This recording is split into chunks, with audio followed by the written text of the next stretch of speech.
Welcome back. This is Royale TV with Cheese, Easter edition. I'm Awesome Elmo. Now, as you can see, I've got a giant chest waiting there. Pretty happy with that. Got that got that last night, but I was already unlocking a gold chest, so that's going to give me a few rares. So we're commentating high ranked matches in Clash Royale, especially focusing today on the balance changes in this new series, which I'm calling Royale TV with Cheese Rebalanced. So I'll probably do one of these every balance update. I believe the balance updates are going to come once a month, so that means this show will be probably around approximately monthly, but dependent upon when Supercell brings out their balance changes.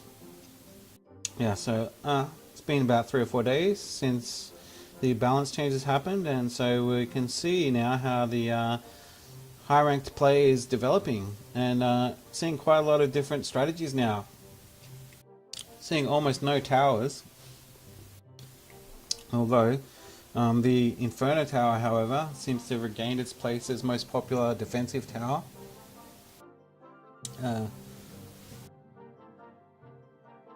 Excuse me. The Tesla, hardly to be seen. Seeing, yeah, not too many siege decks either. In fact, I've found over the last few days, since the balance changed, that occasionally I'll get caught out by a siege deck, but in general, if I see a siege deck, that makes me feel like I'm pretty much almost certainly going to win that match. With the buff to the balloon, just makes siege really difficult to play. So let's watch some more matches. I'll make the disclaimer as I always do. I can't read foreign languages, so I apologize, but if I can't read it, I'll just call the blue player blue and the red player red. So today, this next match, we have the blue player, ranked 101, versus Crucial from Clan Sumao, ranked 37. Blue is playing a 2-Prince P.E.K.K.A combo. This is the now classic combo, I guess you could call it. This was like really popular in the previous balance patch. Probably 50% of players were playing this. Yeah, popularity dropped off a lot in the last few days, especially because what happened was that the 2 princes, their speed was reduced, so they reduced the speed by 13%.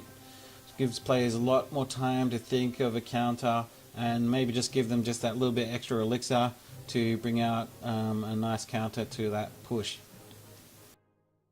But a few players still playing it. Crucial, on the other hand, going for a similar kind of a beatdown deck, but not using the prince. Going to opting instead for freeze here,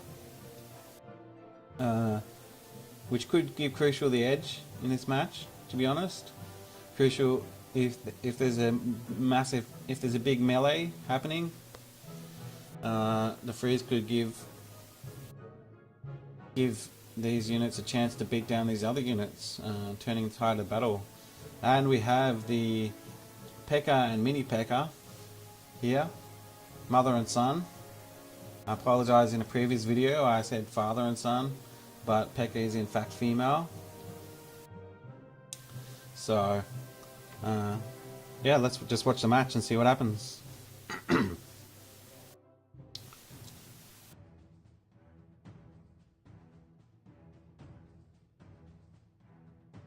Alright, both players just letting their elixir build up. We're going to see a P.E.K.K.A come out straight away. And a P.E.K.K.A from Crucial, yes. And those P.E.K.K.As coming down for a massive, epic robot battle in the middle. And mini P.E.K.K.A coming down. Mini P.E.K.K.A's like, can I come too, Mummy? Mummy's like, yes, you can. Yes, you definitely can. And a poison going down. But there's the freeze, which means that P.E.K.K.A is going to get wrecked. Not before these units take a bit of damage though. and a Dark Prince coming in, but not particularly strong in this scenario because there's not like a big swarm for it to go to work on. The Ice Wizard though, the Ice Wizard was the key to that attack there. Skeleton distracting the Dark Prince just long enough. And the Prince coming in, but there's the P.E.K.K.A. P.E.K.K.A.'s gonna take out the Ice Wizard and now the Prince. And poison going down, clearing the path. No point putting down any of these little wieners. P.E.K.K.A. gets to come down, almost unobstructed, but P.E.K.K.A. and P.E.K.K.A. action here. Epic robot battles. Actually, I don't think P.E.K.K.A. is a robot, but I like to think that she is. And the princess coming down, but the arrows taking out the princess. Mini P.E.K.K.A. going to work on P.E.K.K.A. And the Ice Wizard not gonna last too long here. Dark Prince coming down. Dark Prince not particularly strong against this deck because there's not really any swarms for it to get to work on. Dark Prince on Prince. Dark Prince. Both those maces flying through the air. Here comes the Prince and the P.E.K.K.A. to block it. Nice play by Crucial.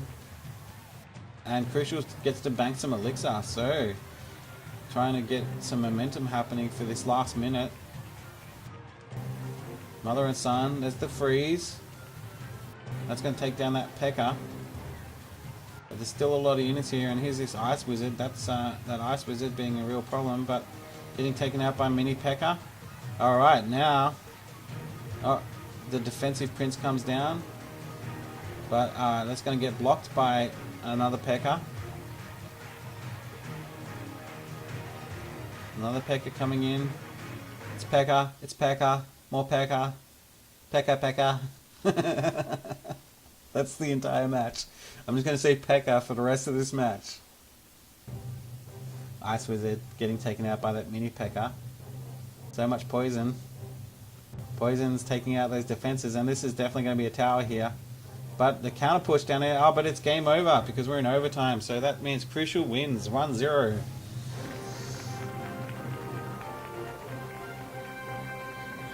Yes, hard to call a match when all there is P.E.K.K.A. everywhere. What do we got next? Alright. This is a more of a classic setup, although it does have the Dark Prince. Before we go on, I should announce the players. So we've got Groover from Clan in the Light, ranked 34, versus the red player from Clan H2O, ranked 101. So both of these players playing somewhat similar strategies. They're both going for the Hog Rider freeze combo. However, red, of course, using the Valkyrie. Valkyrie having a massive buff. That's probably the character that got the biggest buff in this patch. Got a massive 10% health and damage bonus.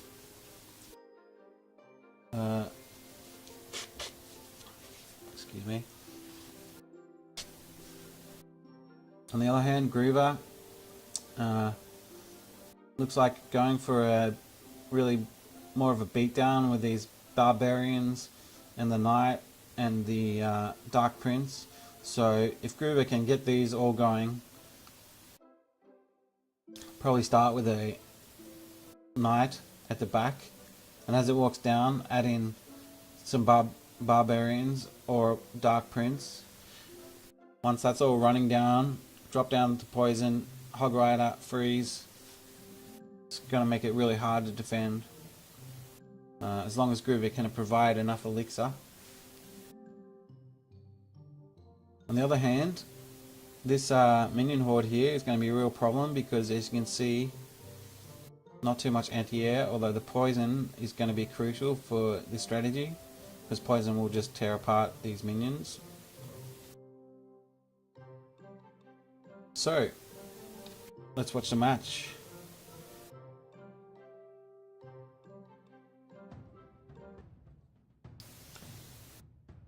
Alright, what's going to happen? We're going to see an early push by red. with the freeze. Hog Rider freeze. Freeze getting ready for the freeze. There goes the elixir. The freeze should come down now. There it is. Great work by Red. Going to be able to take down this tower really low before anything happens. Not quite going to get the tower, but yeah, that's good. Anything that you can get below, say, 1200 on the enemy's tower when they put down an elixir, that means you're basically winning. When you put down an elixir, you kind of expect your tower to go down a little bit. This push here, taking down this tower. Wow, great move. Great counter play by Groover.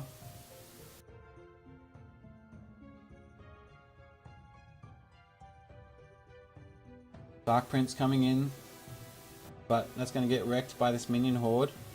However, Poison coming in, that's going to take care of that minion horde. Hog Rider coming in, they probably could take down the tower. Oh, that freeze coming in, just too late though. That was a case of Red not quite having enough elixir. When the elixir came over, they dropped the freeze, but it was too late. You need to know when to abandon ship, and that was definitely a case of yeah, should have abandoned ship. Valkyrie going to work on these barbarians, but this is just a mess. Groover really dominating this match, nearly taking a second tower. Minion Horde's going to come in, but Mini P.E.K.K.A. That's going to take care of that Dark Prince. Can Red turn this around? Hog Rider going in, but is he going to have enough elixir for the freeze? Doesn't need it. He's going to come in here. Is he going to freeze here?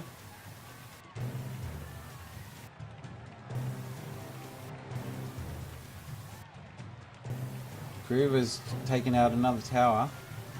Minion Horde coming in. That's going to take care of those barbarians, but I fail to see at the moment exactly how Red is going to get another tower, but the Hog Rider coming in, and this freeze could be crucial if this freeze is played well. There goes the freeze, but then the Knight being placed down in a nice counter position. This tower coming perilously close. Is he going to make it though? I don't think so.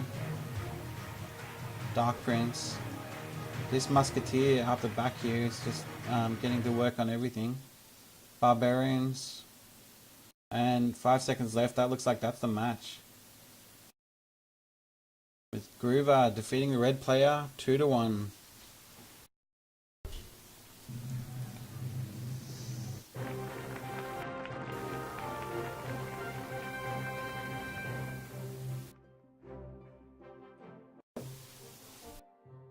Next up, we have Tanjuju from Clan Warriors, ranked 22, versus Bruce Loves Tinny from Clan HK Sports, ranked 29. Tanjuju is using a 2-Prince P.E.K.K.A. combo, which, as we saw can work still. It's not completely out of play, but certainly weakened a lot by this content patch. Bruce Loves Tinny going for the Hog Rider freeze combo. Also using the Inferno Tower. Inferno being the go-to defensive tower at the moment, with the other towers being, the Tesla especially, being nerfed. Tesla's lifetime was reduced from 60 seconds to 40 seconds, which does bring it into line with the Inferno Tower. Inferno Tower, as you can see, also has a lifetime of 40 seconds. But Inferno Tower, on the other hand, just is a more effective defensive unit. It's really great against, say, P.E.K.K.A. or Golem.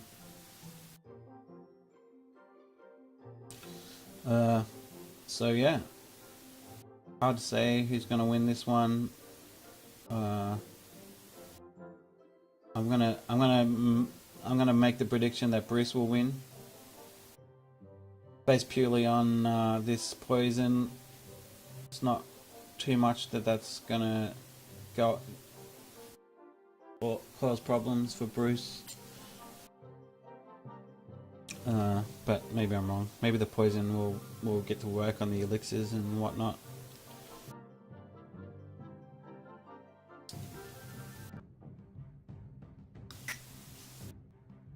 Alright. What's gonna happen here? Tanjuju gonna start. I was gonna start with the poke. No, Ice Wizard. Both players afraid to play. Tanjuju starting with the Ice Wizard. Here comes the Hog Rider though. And the P.E.K.K.A coming out. P.E.K.K.A versus Hog Rider. Now that is a counter. Wow. I think that was more of a sort of desperation play by Tanjuju, but it worked out okay. Not so much desperation as just like, oh crap, wasn't expecting that. P.E.K.K.A. So all this stuff getting wrecked by this Inferno Tower, and now that gives Bruce loves Tinny massive opportunity to counter push, but he's choosing to bank some elixir there. Still getting some damage onto this tower, so good play. The Inferno Tower is going to attempt to take out that Prince. Is the poison going to be quick enough? No. There goes the Prince and an Ice Wizard coming down the other side. But we've got Ice Wizard on Ice Wizard. It's very, very icy friendship they have. Hog Rider going to work on this tower. Oh, getting maybe 1 or 2 hits from dead. Arrows coming in. So that tower is definitely 1 hit from dead now. If Bruce can get that Hog Rider down there one more time. But these towers just slowly getting chipped away here, which he can't ignore that. Anything can happen in Clash Royale. Literally anything. Anything. Goblins trying to get that last little stab. Dark Prince taking out the goblins, but the Valkyrie is great counter against this Dark Prince. There goes the Hog Rider. So is that going to take the tower? Almost certainly yes. There we go, and a freeze. Perfectly timed freeze. Unfortunately those spear goblins getting to take out that Hog Rider. And we've got a P.E.K.K.A, but the Inferno Tower is going to take care of that P.E.K.K.A. Hog playing the counter Hog. Counter Hog. That should be a new strategy. The counter Hog. Yeah, Valkyrie. But this attack is looking pretty scary. This could be a tower if Bruce can't figure out what to do. Inferno Tower comes down, but the Prince takes care of that Inferno Tower. Able to rush it. Wow. Bruce is just trying to distract as long as possible, but is it going to be enough? Freeze. Oh my god. Can he do it? 1 second left. And that's it. Bruce loves Tinny defeats Tanjuju 1-0.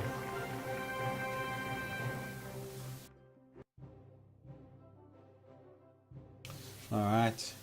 You're watching Royale TV with Cheese, and I'm Awesome Elmo. This is a special Easter edition of the show. The first episode in a new series called Royale TV with Cheese Rebalanced, where I do a special episode just soon after balance changes to see how the balance changes have affected the high ranked play. And as we've seen today, yeah, actually in this episode we've seen a couple of traditional strategies, but we're also seeing a lot of new strategies coming out, which is great. It's always good to see new strategies. Seeing a lot of cards getting used that previously just weren't getting used, like the Valkyrie being probably the biggest example.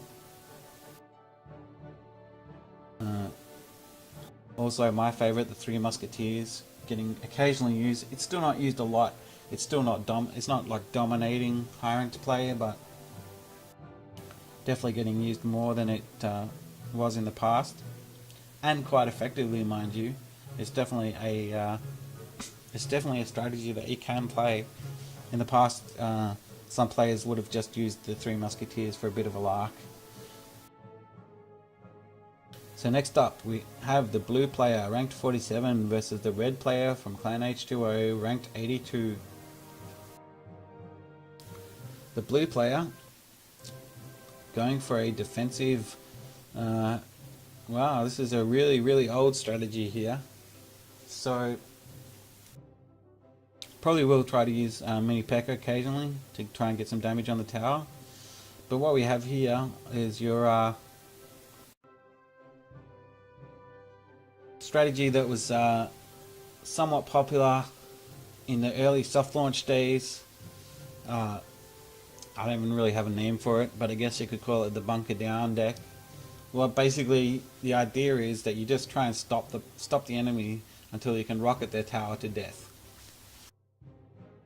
Now this used to be more popular because rockets used to do maximum damage to the crown tower. So for instance, this level 10 rocket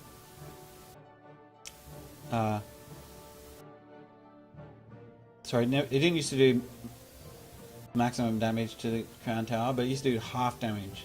So this, where this does 1600 damage, this would have used to have done about 800 odd damage. So they nerfed that a little. I think it was 20% hit against crown towers. So it does mean you need 5 or 6 rockets now to take down the tower. So yeah, I'm not sure. I feel like this strategy is just not strong enough in this current game to win matches, but I could be wrong. I'm certainly not ranked 47, so I'm not going to judge. The red player going for the Hog Rider freeze combo. I'm going to give this to the red player because I don't think the rocket strategy is really strong. So let's watch the match.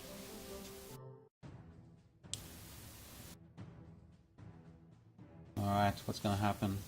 Probably going to bank some elixir, both players, I imagine. There goes some elixir. Rocket coming out, that's going to take down that elixir. So, fair trade, fair trade. Gets to start to work on this tower. Delays the game slightly. Red's thinking about a push.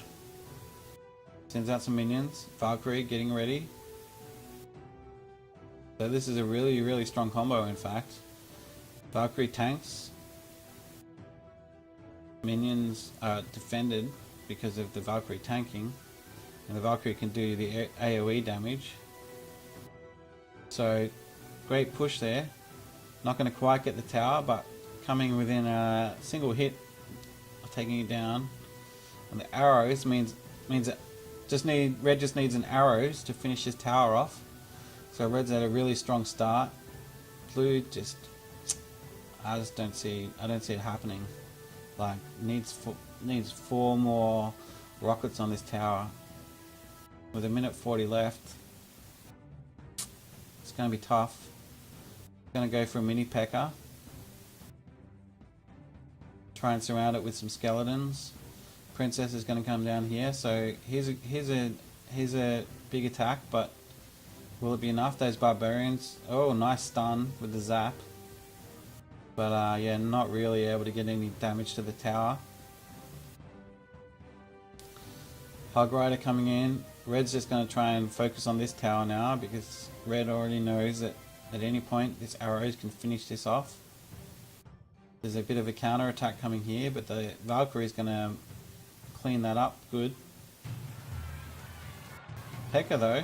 P.E.K.K.A is going to get through. Barbarians. Another P.E.K.K.A. Musketeer. And there's a rocket. Is the rocket going to get that Musketeer? Yes, it is. But the defensive hog. The counter hog. And another big push coming in. So Blue are applying a lot of pressure with this elixir advantage, but that elixir advantage is almost gone now. Here comes another rocket. It's going to be too late though because of the arrows. That's the tower. Now this tower requires at least 3 rockets, so that's just not going to happen. Barbarian. As long as Red can keep putting stuff down, there shouldn't be a problem. And a great freeze there. Another rocket comes out. Too late though. 2 seconds left.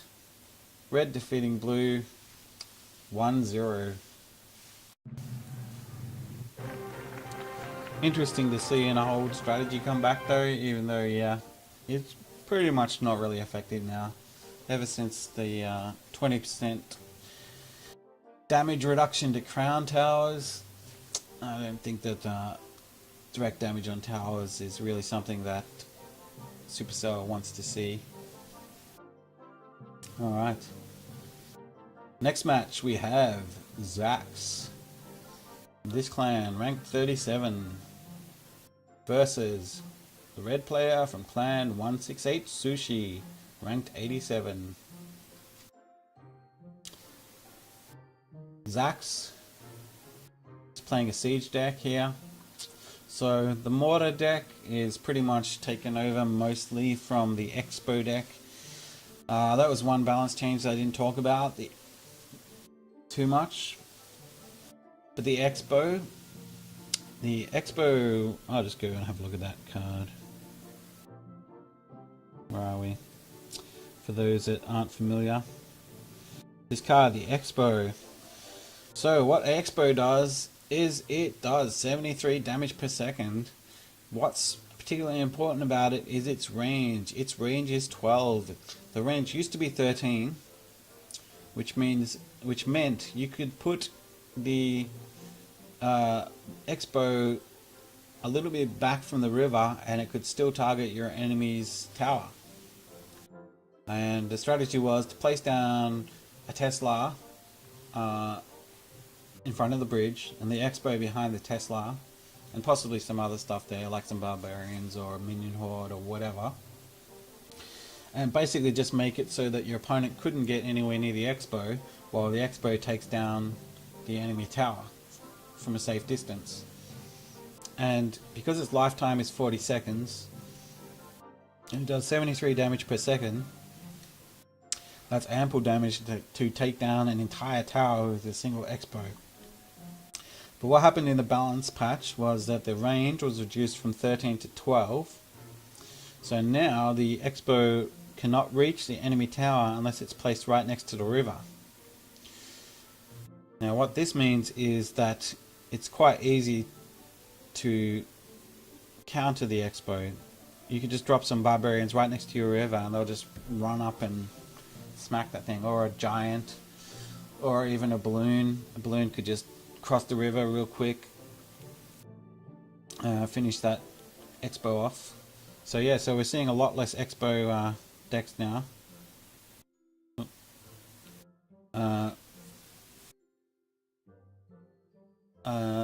But what didn't really get a nerf is the mortar deck. Now the mortar has never really been as strong as the Expo deck because the mortar takes a lot longer to take down a tower. Also, as you can see, 30 seconds, 60 damage per second. That's about 1800 damage total. So, not enough to take down a tower with a single mortar. However, a little bit cheaper, so you can definitely bring more out. But it does make it. I think it's a lot fairer. Like that. I'm not totally against that. Like, yep, okay, if the mortar comes out and is played well, you can get half a tower. So it's like a strategy that you have to build up over the game rather than the Expo just being like a single unit that wins the game for you. So yeah, so none of the cards in this deck were nerfed in the last balance patch. So this deck is not the strongest deck in the world, but at least no less strong than it previously was. Hence, it becoming the more popular deck amongst Siege players. The red player, on the other hand, looks like they're going for more of a Hog Rider lightning deck. So the lightning kind of is just used in this strategy to clear the way for the Hog Rider to run through to the tower. So you'll start the Hog Rider. You might add in a Dark Prince, for instance, and then you'll use this lightning to clear away anything that gets in the way. This lightning is going to be massively useful in this match because all these defensive towers. So there's 4, you can see here, 4 defensive towers. The Elixir Collector, the Mortar, the Cannon, the Inferno Tower. So that's going to provide ample opportunities to use this lightning spell. I believe that's going to give Red the edge here. I think that Red is going to win this match. So let's watch the match and see what happens.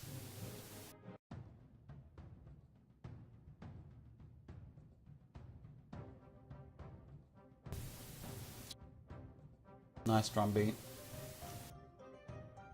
Just groove along while waiting for the match to start. And here we go. Hog Rider goes in, but the cannon comes out. Hog Rider will take that down, but not before the cannon counters the Hog Rider. Minion Horde coming out. Princess going to take down that Minion Horde. It's going to get a bit of damage into the tower first though. Elixir collectors from both players. We've got a Dark Prince going down. Arrow for the Princess. That's the most common counter. Dark Prince getting to work on this tower. It's going to get a few hundred damage on there. So good start. Zax is still just waiting for when's the exact right time to use this mortar. The lightning goes down, getting a massive hit on this tower, but also taking out these defensive towers. And Zax's in a bit of a panic now because Zax knows that Red has the lightning. Inferno Tower comes down, but the Hog Rider being able to avoid it because the Inferno Tower, as you can see, is placed slightly to the left. Arrows coming out. Tower's going to take care of those Minion Horde. Dark Prince coming down, but Dark Prince is going to get taken out by the Inferno Tower. This tower perilously low. Zax banking some more elixir. Red doing the same.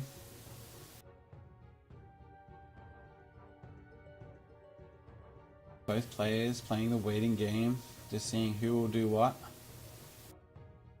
Zax's not really sure what to do. Zax has the mortar. There's the lightning taking out that elixir. Mortar goes down. And, oh wow, great combo by Zax.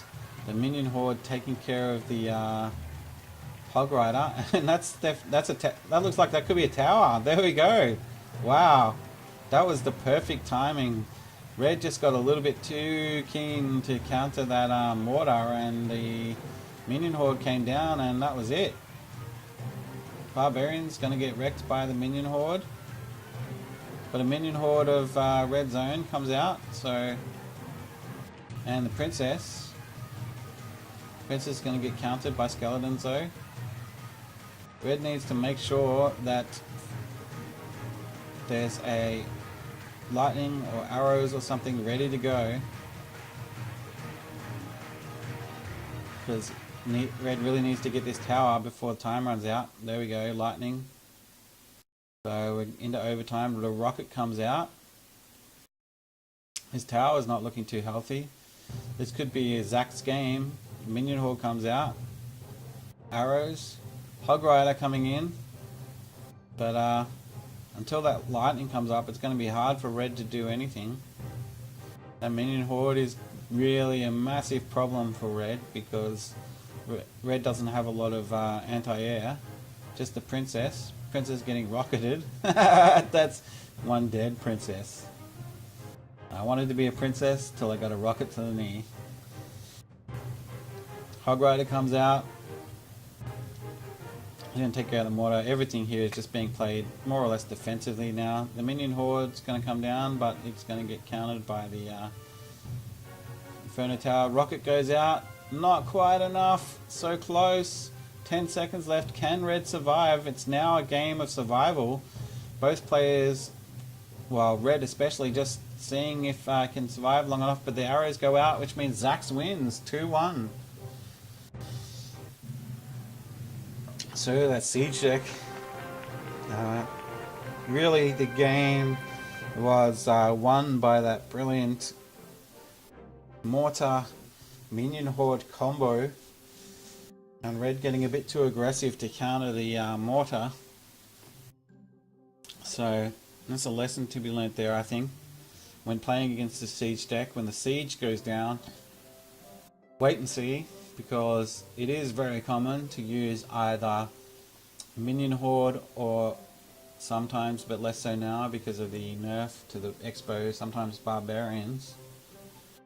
And yeah, if you get too aggressive, that's what you see. You saw what happened right there.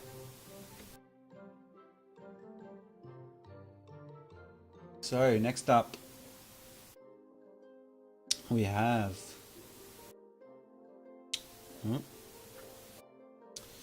Osteri from Clan Golden Man versus the red player. Osteri is ranked 108 and red player ranked 48. Alright, so the red player is going with a 2 prince freeze strategy. So persisting with the princes in spite of their slight nerf. Osteri on the other hand, going for a beatdown deck. Well, actually, this is more of a counter deck. So most of these, the win condition here is the Hog Rider and the Mini P.E.K.K.A. Try and get those down onto the tower. The rest of these cards will be played defensively, just as little distractions. This skeleton here, by the way, this is only one elixir, but can be really good, can work really effectively in defense because, say a prince is coming down here, you place the skeletons at the right spot, say you place them in the middle, just right, hard to say without the field there, but just say right here. If placed right, the prince will then run across to the skeletons, have to kill the skeletons, and then run back to the tower. In the meantime, the tower is getting to work on the prince. So yeah, really cheap counter there. Unfortunately, it doesn't work so well against Dark Prince, because Dark Prince can one-shot those skeletons.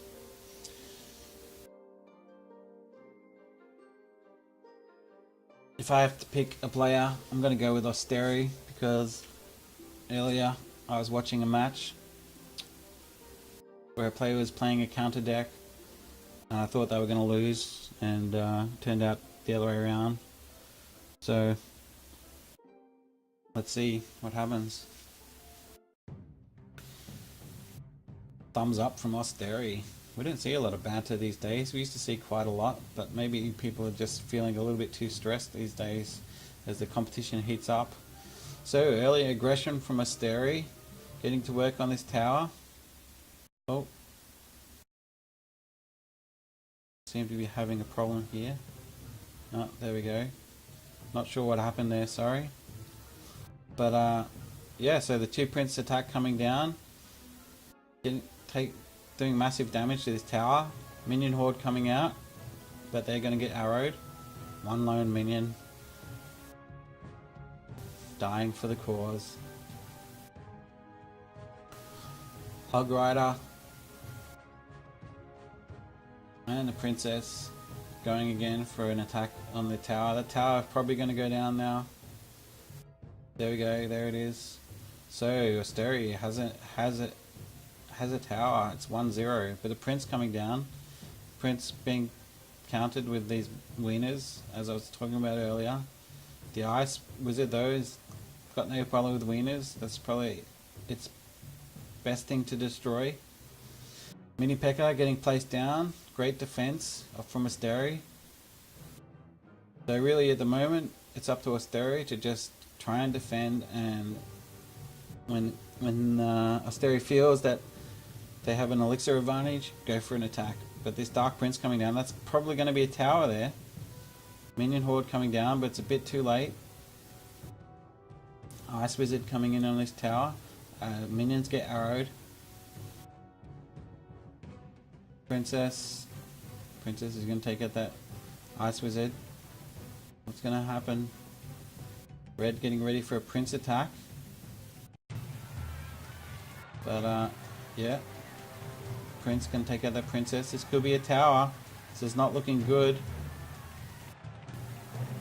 Freeze coming down from Osteri. Oh, sorry, freeze from red. And that looks like it's going to be another tower. So red has the advantage. Minion horde coming down, but that's not going to achieve too much. Inferno Tower going to defend against that Hog Rider. Those minions are not going to last too long. Mini P.E.K.K.A coming in. It's going to get a bit of damage from the Inferno Tower. Going to get killed. Gets maybe a single whack on that tower. 19 seconds left, and all Osteri really needs to do now is... Sorry, all red has to do is defend. 10 seconds left. That P.E.K.K.A is not going to make it in time. Inferno Tower is going to make sure of that. 5, 4, 3. That looks like red has the game. 2-1 versus Osteri.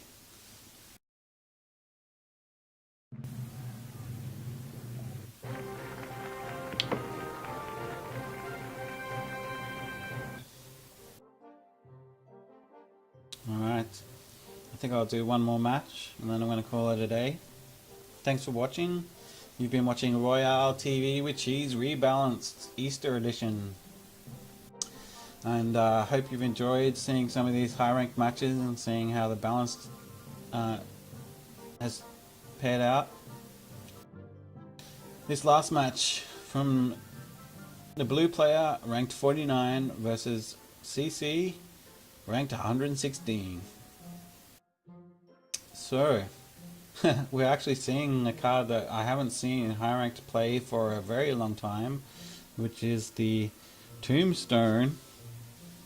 Tombstone used to be really popular before the Dark Prince was released, because Tombstone was pretty much the perfect counter to Prince and a pretty good counter to Hog Rider. Basically because you drop it down in front of them and they attack the Tombstone. Hopefully if you place it right you can also distract them. They might run across a bit away from the tower. And then, but the thing is, when the Tombstone is destroyed, 4 skeletons come out. Which previously would have been a real problem for characters like the Prince, because their skeletons will just distract the Prince and kill it. Now, however, with the Dark Prince, doesn't work quite so well, because the Dark Prince can just one-shot those skeletons.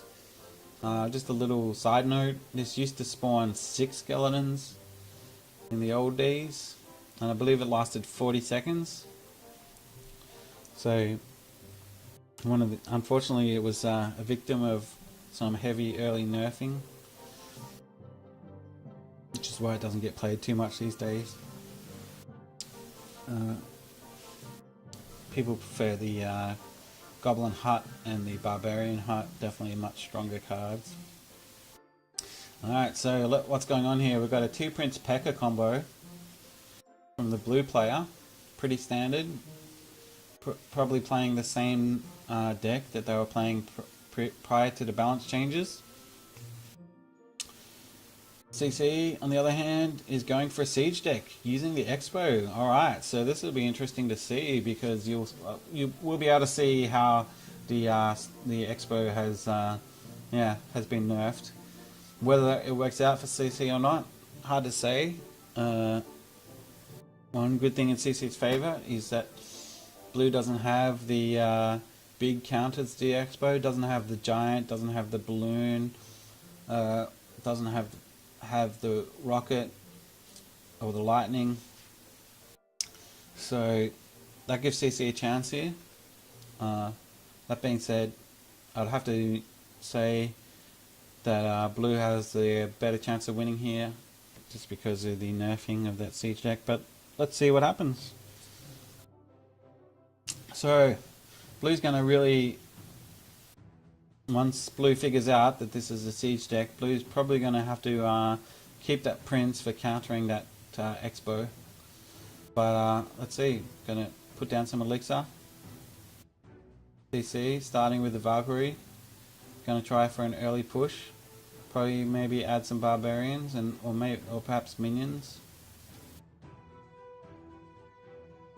So going for the double push. And there's the minions to back up the Valkyrie, but the arrows comes out. That really didn't work out too well for CC. And the Dark Prince coming down, but it's going to take him by the tower. Ice Wizard will get a bit of damage. Ice Wizard is not a great character for sieging a tower though, so that's going to go down. Rockets ready from CC. probably going to try and take care of this elixir problem. Elixir's building up over here for blue. But not for long. Just a pity. Didn't know that princess was coming. Could have possibly tried to get the princess in the blast radius too. But CC's going to counter the princess with a Valkyrie. Now, will the Valkyrie target? Yep, Valkyrie's going to target the P.E.K.K.A. So a strong attack coming down here from blue. And the prince coming out. So, an Inferno Tower, but it's really not going to be enough with that prince there. Well, nice play by CC. Did limit the damage a little, but this tower could definitely go down. There we go. There's the first tower to the blue player. CC just not able to find an opportunity for this expo, unfortunately. So we're not really going to get to see. Oh dear. What's going to happen? Here we go. Here we go. Expo goes down. P.E.K.K.A comes out, but it's played too far back. Blue didn't, not knowing that expo was going to come out, possibly. Even though it did place the P.E.K.K.A after the expo, but chances are that there's a little bit of lag in between there. Well, not lag, but just latency. Expo goes down. Inferno Tower comes out. That's going to take care of P.E.K.K.A, but that's about it. Valkyrie to counter the princess. Not going to be really much chance here. Another expo coming down, but I don't think there's going to be enough time. It's like only 10 seconds left. It's not going to be enough time to take down a tower. And that looks like that's the game. Blues winning 1-0. So yeah, that siege deck just not really working out that well.